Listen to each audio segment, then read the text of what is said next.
Few films can trace their origins back to a middle school library, yet that's exactly where The Outsiders began. When a group of students and their librarian sent a letter to one of Hollywood's most powerful directors, nobody expected it to actually work. But it did.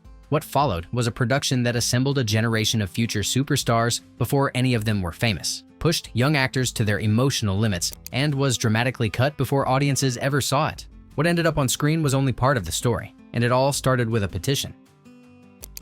Number 1. A school petition started the movie.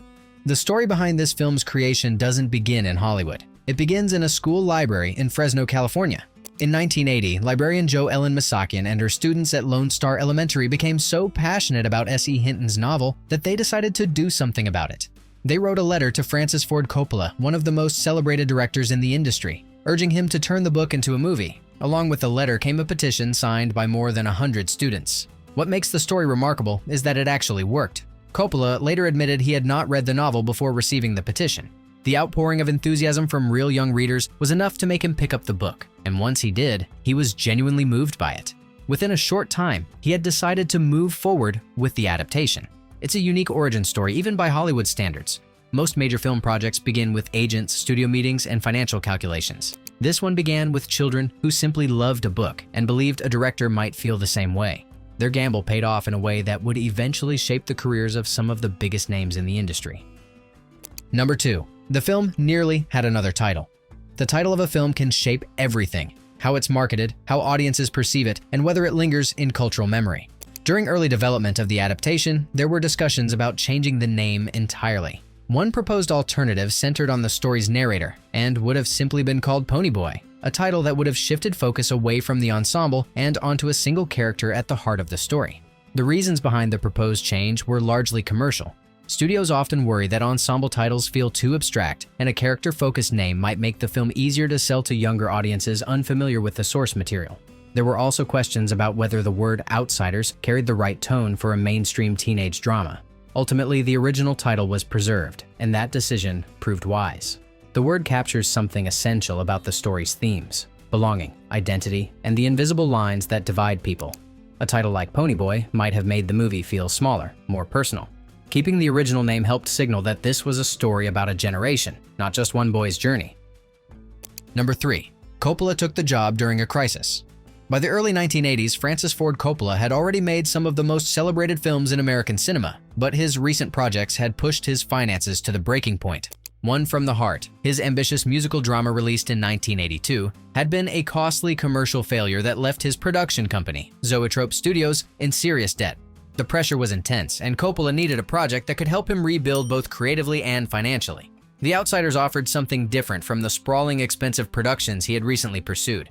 It was a relatively contained story with a modest budget, a young cast, and a built-in readership passionate about the source material. For a director under financial strain, it represented an opportunity to refocus, to tell a human story without enormous production expectations bearing down on every decision.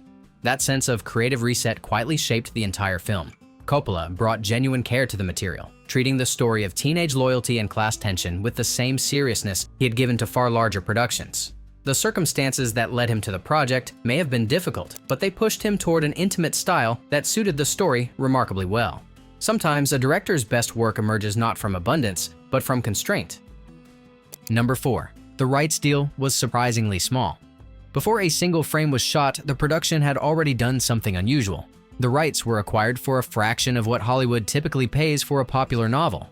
S.E. Hinton's book was obtained for a remarkably modest sum, reportedly just a few $1,000s. For a story that had sold millions of copies and was taught in schools across the country, the price was strikingly low by industry standards. The reasons for the low cost were partly timing, partly circumstance. While the novel had become a beloved staple of school reading lists, it had not yet attracted serious Hollywood attention before Coppola came along. The combination of a motivated director, a passionate student fan base, and a rights holder open to the opportunity created conditions that made a deal possible well below typical market rates. That modest starting point had real consequences for the production. With limited funds available, the filmmakers had to be resourceful, relying on location shooting in Tulsa, casting talented but largely unknown young actors, and maintaining tight creative discipline throughout. In many ways, the financial constraints helped define the film's gritty, grounded character. The story of kids on the margins of society was, fittingly, made on the margins of Hollywood's usual excess.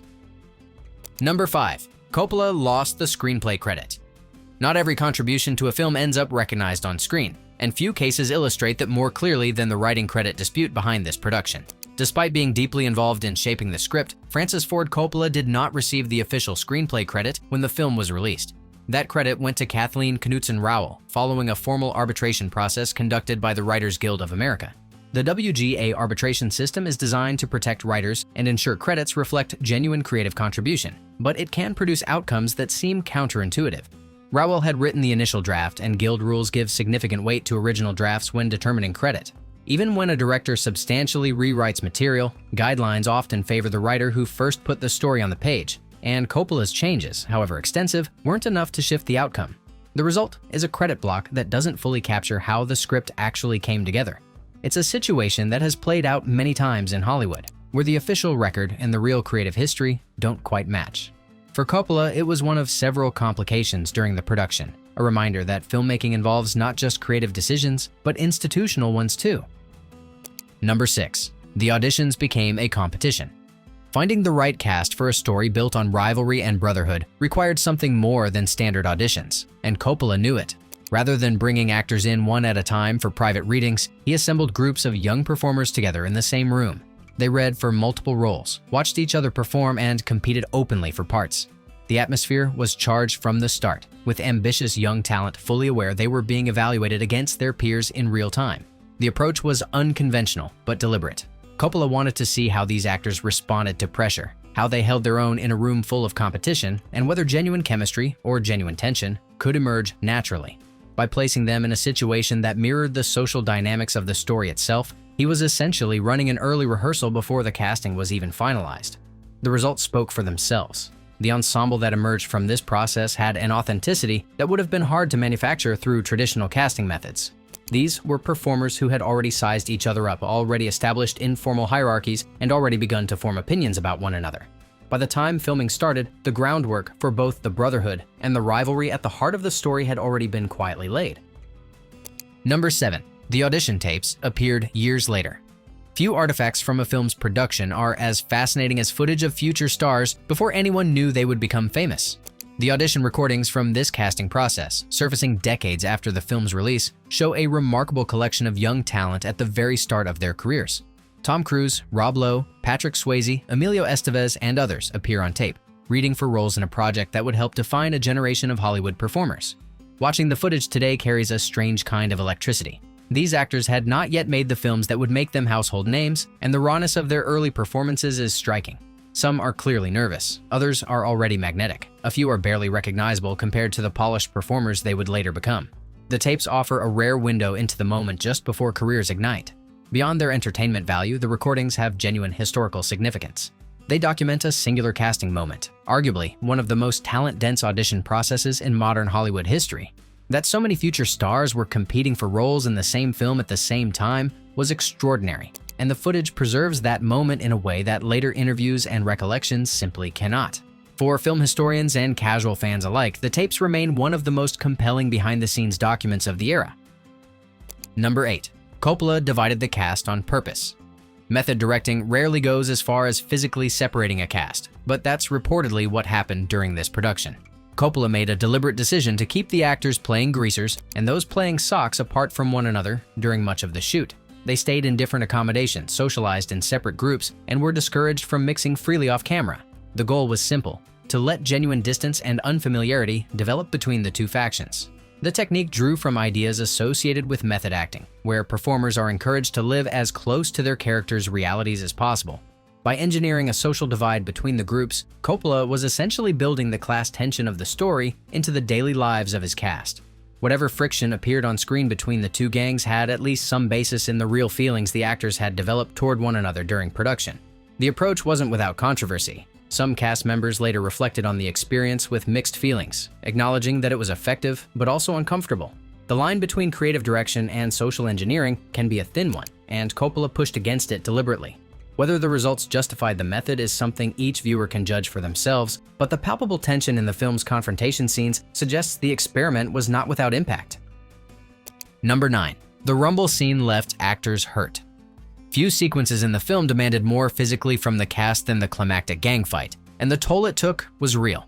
The rumble scene was filmed with a level of intensity that went beyond careful choreography, and by the time production wrapped on the sequence, several performers had walked away with genuine bruises and minor injuries. It was not a consequence of poor planning so much as a reflection of how committed everyone involved was to making the scene feel authentic. Coppola encouraged a raw, chaotic energy in the staging rather than the kind of clean, clearly blocked action typical of Hollywood fights. The result looked more like an actual brawl than a coordinated stunt sequence, and that quality didn't come without cost. Actors were colliding with real force, hitting wet ground, and pushing through takes with a physicality that left marks both during and after filming. The scene stands as one of the most viscerally effective moments in the film, and the injuries, however minor, are part of why. There is a difference between actors pretending to fight and actors actually throwing themselves into physical contact with genuine commitment. Audiences may not be able to identify exactly what creates that difference, but they can feel it, and in this case, what they feel is real. Number 10. Students were asked about the ending. The connection between this film and its student audience ran deeper than the petition that started the project. During the development process, producers reportedly consulted with a group of students about elements of the adaptation, including questions about the ending. Discussions touched on whether certain key moments from the novel, including the rumble, should be retained or reconsidered for the screen version. It was an unusual step that acknowledged just how important young readers were to this particular story. Seeking audience feedback before production is not unheard of in Hollywood, but it typically involves focus groups assembled by studios for commercial testing. Consulting students specifically, the very readers for whom the book had become a cultural touchstone, was a different kind of engagement. It reflected a genuine desire to honor the expectations of the audience that mattered most to the source material. The practice also reinforced the spirit in which the entire project had begun. From the original petition to this consultation, young people had a voice in the making of this adaptation in a way that was genuinely rare for a major studio production. Whether their input directly shaped final decisions is difficult to confirm, but the gesture itself said something important about how the filmmakers understood their responsibility to the story and to its most devoted readers. Number 11. Tulsa became Coppola's teen film hub. There's something fitting about the fact that one of the most important coming-of-age films of the 1980s was made not in Los Angeles or New York, but in Tulsa, Oklahoma. Coppola chose the city as the primary shooting location because it genuinely reflected the world S.E. Hinton had written about. The working-class neighborhoods, the roadside diners, the open lots and faded houses that gave the story its texture. What he didn't plan was how deeply attached to the place he would become.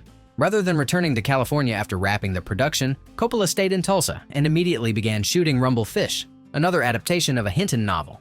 The two films were produced back-to-back in the same city using some of the same cast members and local resources. Several buildings were repurposed as production spaces, and the city briefly functioned as an unofficial creative base for one of Hollywood's most celebrated directors. The decision to remain had lasting benefits for both productions. The crew maintained momentum, the local atmosphere continued to inform the work, and the unusual arrangement gave both films a geographic coherence that would have been difficult to achieve otherwise. For Tulsa, the experience left a mark too. The city became permanently associated with these stories in ways that fans still acknowledge today. It was a rare case of a filmmaker and a city genuinely shaping each other. Number 12. Actors stayed with real greasers. Preparing for a role sometimes means going far beyond the script, and for some members of this cast, preparation involved stepping into a world that was far removed from their own experience. In an effort to ground the performances in something authentic, certain actors were reportedly sent to spend time with real individuals who had lived the kind of life portrayed in the story. These were not actors playing tough young men. They were people who had actually navigated the streets, the rivalries, and the hardships that the film dramatized. The encounters left a strong impression on the young cast, coming face to face with the genuine article, with people who carried real histories of conflict, loyalty, and struggle, added a layer of understanding that no amount of script reading could provide. Some actors later spoke about how those experiences shifted their sense of what the characters were actually carrying beneath the surface. Coppola had always believed that real-world exposure could unlock something in a performer that conventional rehearsal could not. By sending his cast into environments that mirrored those of their characters, he was asking them to absorb rather than simply imitate. The result was a collection of performances that felt lived in rather than performed, grounded in something genuine, even when filtered through the heightened emotion of the story itself. That authenticity didn't happen by accident. It was carefully engineered from the very beginning. Number 13. The film was rehearsed on video. Long before cameras rolled on the actual production, the cast was already on tape. In an approach that was relatively uncommon for the era, Coppola organized extensive video rehearsals, recording the actors as they worked through scenes, experimenting with different interpretations, and allowing performances to develop organically before anything was committed to film. It was a technique that gave the director an unusual degree of preparation without the cost of using precious production resources. The recordings served multiple purposes. They allowed Coppola to review performances between sessions, identify what was working and what needed adjustment, and show the actors themselves how they were coming across on camera.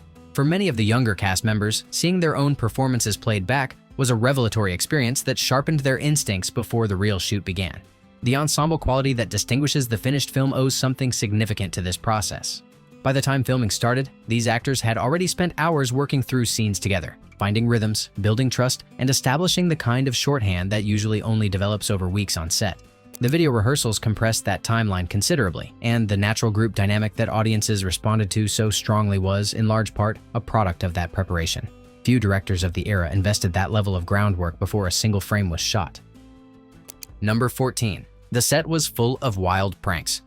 Put a group of young men together for weeks on end, give them downtime between takes, and the results are predictable. The set of this film became something of a controlled chaos between shots. Cast members later recalled an atmosphere thick with pranks, jokes, and competitive one-upmanship that occasionally crossed the line from playful to genuinely disruptive. Water balloons, hidden props, unexpected noises mid-scene. No one was entirely safe, and no hierarchy protected anyone from being the next target. What could have undermined the production instead seemed to fuel it. The pranks were a release valve for the tension that Coppola was deliberately cultivating through his directing methods, and they created a sense of shared mischief that bound the group together in ways that formal teamwork exercises never could have.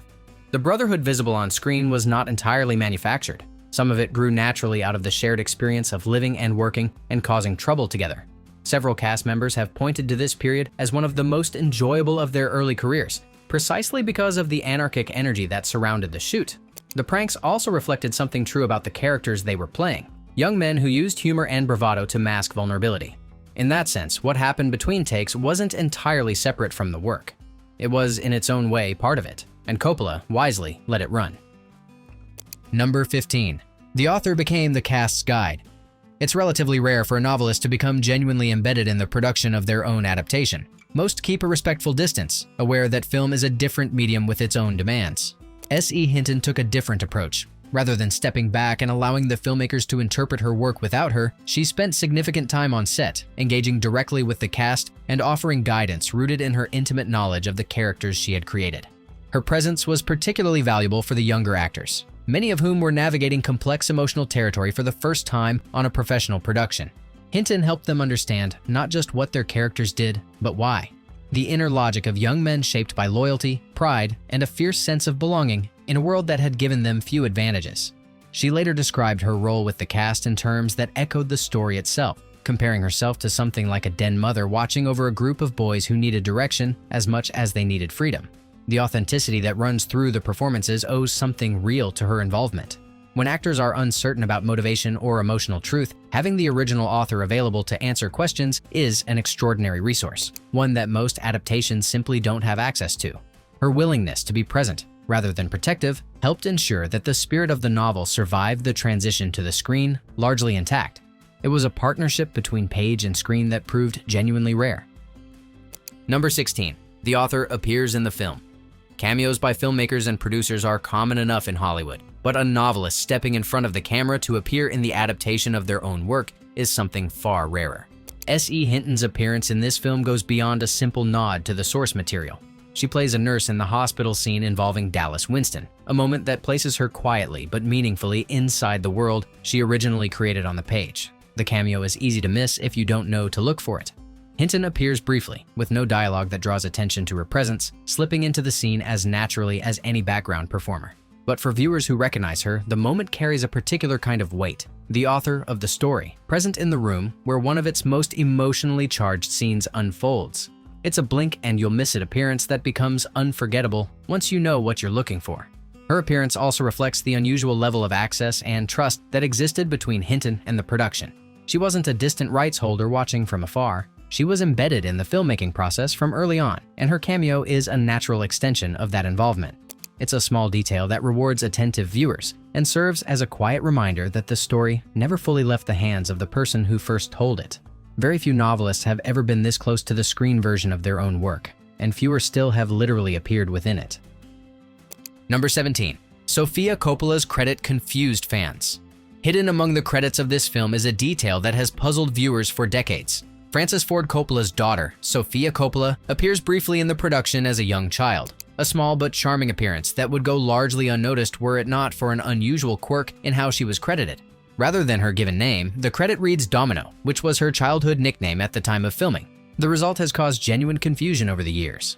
Viewers unfamiliar with the nickname have wondered whether Domino referred to the character, a crew member, or something else entirely. Those who recognized the Coppola family connection but expected to see Sofia in the credits sometimes missed the connection altogether. It's the kind of small production detail that takes on a life of its own as a film ages, and its audience grows more curious about its origins. Even dedicated fans who have watched the film multiple times have been caught off guard by the discrepancy. Sofia Coppola would of course go on to become one of the most acclaimed directors of her generation, making the appearance a fascinating piece of film history in hindsight. At the time, she was simply a director's daughter with a nickname, briefly captured on film. Decades later, that fleeting appearance in a single scene feels like an unlikely footnote connecting two distinct chapters of cinema history within the same frame. The fact that both father and daughter would each leave lasting marks on American cinema makes that footnote feel even more extraordinary. Number 18. Famous faces hide in the Rumble. The Rumble scene is already one of the most memorable sequences in the film, but hidden within it are two faces that take on an entirely different significance when viewed through the lens of what came after. Flea, who would rise to international fame as the bassist for the Red Hot Chili Peppers, appears as an uncredited member of the Sock Gang. Alongside him, future NHL star Cam Neely is also visible in the chaos of the fight, equally uncredited and equally unknown at the time. Neither had achieved anything close to fame when the scene was filmed. Flea was a young musician finding his footing in the Los Angeles music scene, and Neely was years away from becoming one of hockey's most celebrated power forwards. Their presence in the scene was the result of circumstance rather than design. Two young men picked up as background performers for a film that needed bodies for a convincing gang fight. At that point, nobody on set had any reason to pay them particular attention. What makes these cameos so enjoyable decades later is the sheer improbability of it all. The idea that a future rock icon and a future sports legend were simultaneously throwing punches as extras in the same movie scene, before either career had truly begun, is the kind of trivia that feels almost too good to be true. It's a reminder that talent clusters in unexpected places, and that the backgrounds of films sometimes contain more history than anyone realized at the time. Rewatching The Rumble with that knowledge transforms a familiar scene into something that feels entirely new. Few single sequences in 1980s cinema can claim that kind of hidden legacy. Number 19. The knife haircut was real. Some of the most effective moments in film come not from elaborate setups, but from simple decisions to do things for real. The haircut scene, in which a character has their haircut as part of a rushed disguise, was filmed using an actual knife rather than conventional tools or careful stunt staging. The actors went through with it, and the result is a scene that feels genuinely uncomfortable in a way that careful choreography rarely achieves. The physical awkwardness of using a blade instead of scissors translates directly into the performance. There is a visible tension in the scene that would be difficult to fake. The slight hesitation, the imprecision, the sense that something irreversible is happening. It's the kind of detail that audiences absorb without necessarily identifying it, registering it simply as emotional authenticity rather than a deliberate production choice. The discomfort on screen is real because the discomfort behind the camera was real too. Coppola's willingness to pursue that kind of realism, even in a scene that could easily have been staged with far less risk, reflects a consistent directorial philosophy throughout the production. Wherever genuine experience could replace simulation, he tended to choose the genuine. The haircut scene is a small but telling example of that approach, and its impact on screen is a quiet argument for why the philosophy worked. It's exactly the sort of decision that separates a director who trusts the moment from one who only trusts the plan. Small as it seems, it speaks volumes about how the entire film was made. Number 20. A real laugh stayed in the film. Not everything that ends up in a finished film was planned. During a scene set at the drive-in, something off-camera caught one of the actors genuinely off guard, producing a laugh that was entirely unscripted and unplanned. In most productions, that kind of moment would be flagged as unusable, a break in the performance that interrupts the emotional continuity of the scene. Coppola made the opposite call and kept it in. The decision reflects a directorial instinct that values spontaneity over control. A real laugh carries something that a performed one cannot, a quality of surprise and genuine feeling that registers differently with audiences, even when they can't articulate why. By preserving the moment rather than cutting around it, Coppola allowed a flash of actual human behavior into a scene that might otherwise have felt more constructed. That instinct, to protect the accidental truth rather than the rehearsed version, is what gives the film so much of its lasting warmth. It's a small decision with an outsized effect.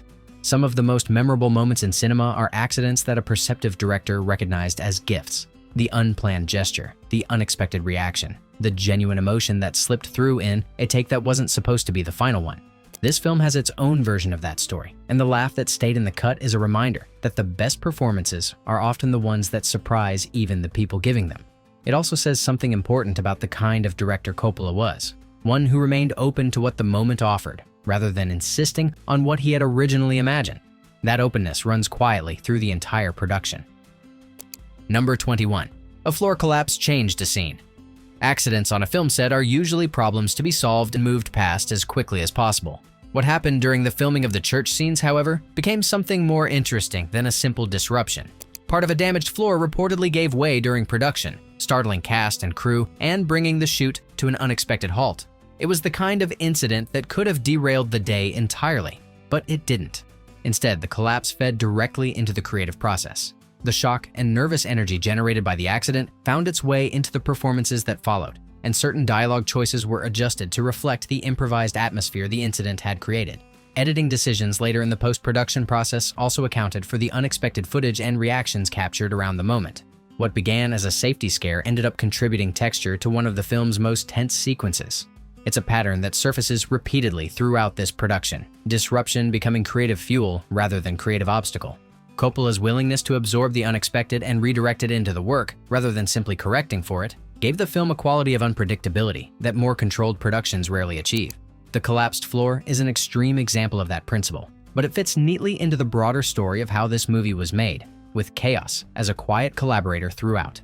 It's a reminder that some of the most authentic moments on screen are the ones nobody planned for. Number 22. The studio slashed Coppola's cut.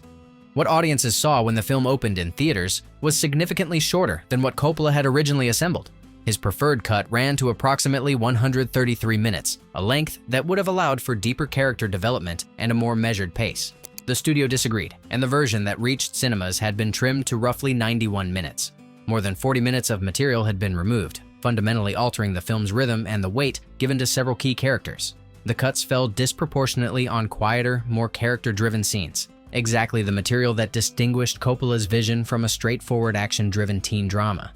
Relationships that had been developed with care were compressed or reduced to brief moments. Certain characters who played meaningful roles in the novel were left with far less screen time than the director had intended, leaving some viewers who knew the source material feeling that the adaptation had shortchanged the story's emotional depth. For Coppola, the experience was a familiar frustration, one that major directors have faced throughout Hollywood history when their creative vision collides with commercial calculation. Studios routinely push for shorter running times, believing audiences will respond better to tighter pacing regardless of what is lost in the process. In this case, the loss was considerable enough that it would eventually motivate Coppola to return to the film decades later and restore what had been taken away. The theatrical cut, for all its strengths, remains a compromised version of what the director had originally set out to make. Number 23. Fans helped bring back lost scenes. The missing footage didn't stay forgotten. Over the years following the original release, a consistent thread ran through conversations about the adaptation. Readers and students who loved the novel kept asking why certain scenes and moments hadn't made it into the film. The questions came from classrooms, from fan letters, from interviews, where audience members pushed Coppola on the gap between the book they knew and the movie they had seen. That sustained interest eventually had a real effect. Coppola listened, and the accumulated weight of audience enthusiasm became one of the driving forces behind his decision to revisit the film and produce an extended version. Released as The Outsiders, the complete novel, the restored cut, added back a significant amount of the material that had been stripped out before the original theatrical release, bringing the film considerably closer to what Coppola had originally envisioned. The story of how that version came to exist is itself a testament to the unusual relationship between this particular film and its audience. Most studio cuts stay cut. The missing footage either disappears into storage or survives only as a curiosity. Here, the passion of readers who grew up with the novel was strong enough to change the historical record of the production. It's a rare example of an audience genuinely shaping the final form of a film, not at the point of release, but years after the fact. that the whole journey began with a student petition makes the ending feel almost poetic. Number 24. The new version changed the music. Restoring the missing footage was only part of what Coppola changed when he returned to the film.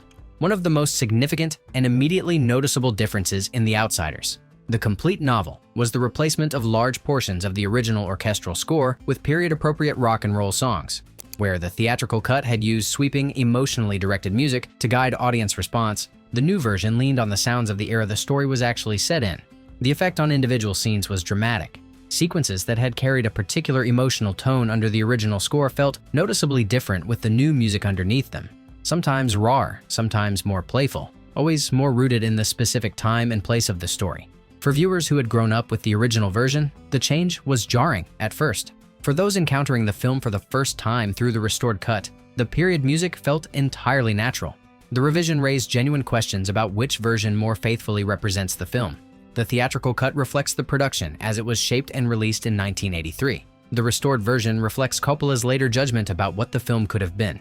Music is one of the most powerful emotional tools available to a director, and by changing it so substantially, Coppola effectively created two different viewing experiences from the same footage. A reminder of how much a soundtrack can define not just the tone of a scene, but the identity of an entire film. Both versions have their devoted advocates, and the debate between them continues today. Number 25. Stay Gold became a real landmark. Legacies are built slowly, and the one surrounding this film has proven remarkably durable.